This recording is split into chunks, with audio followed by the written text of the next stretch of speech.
Hi everyone, welcome to this video, and if you're watching this video today, we are in the midst of the coronavirus, and here in Seattle it has been ordered a shelter in place. So I'm bringing this video to you from my home office.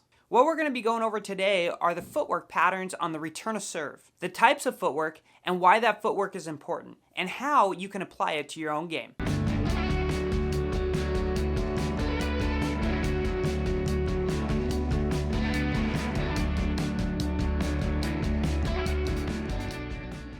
There are two main footwork patterns that I see more than any other that are being used at the highest level.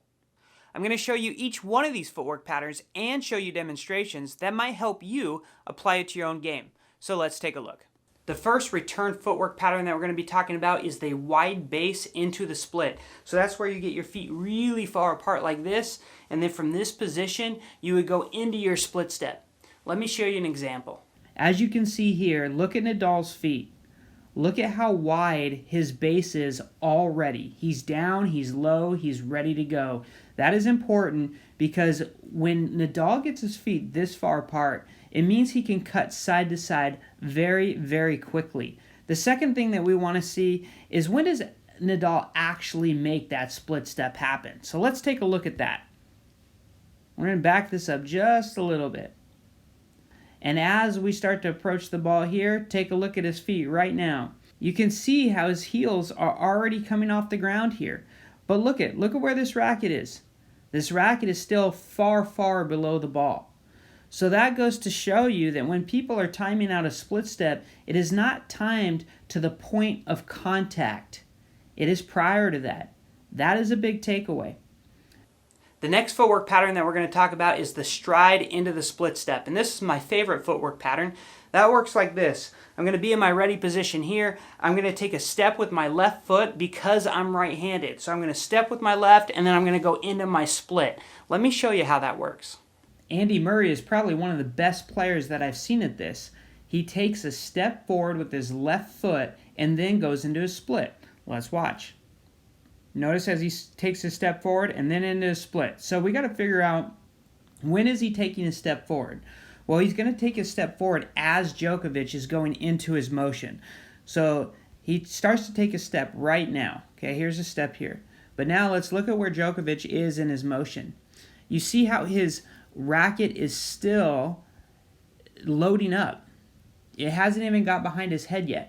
So as he starts to see Djokovic go into his routine, into his motion, Andy starts a step.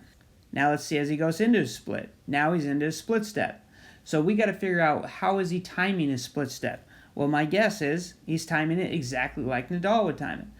So Andy takes a step out with his left foot. There's a slight hesitation when he takes a step out with his left foot. He doesn't go right into the split. We can watch it here. Steps, pauses for a second, and then goes into the split step. The split step is taken right about here. Actually, that's a little bit too far. He's committing to a split right here. Now, let's take a look. So here's Andy taking a split step. Let me switch that. And then here is Djokovic's racket. It's down behind him, exactly how Nadal was timing out the split to his opponent's racket. That is one of the biggest takeaways, is the fact that you're going to time the split step onto not the contact of your opponent's racket on the ball, but the movement towards contact. So you have a couple options here.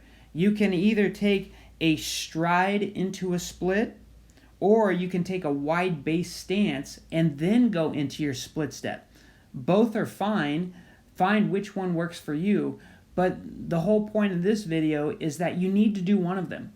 You don't want to be one of those players that just stands there and waits for the return. So either take your stride or take your wide base, get into your split step so you can move quicker, more accurate, you can take the ball a little bit earlier, you can have a better return overall. All right, so there you have it. You have two footwork patterns that you might be able to apply to your own game to help you become a better returner.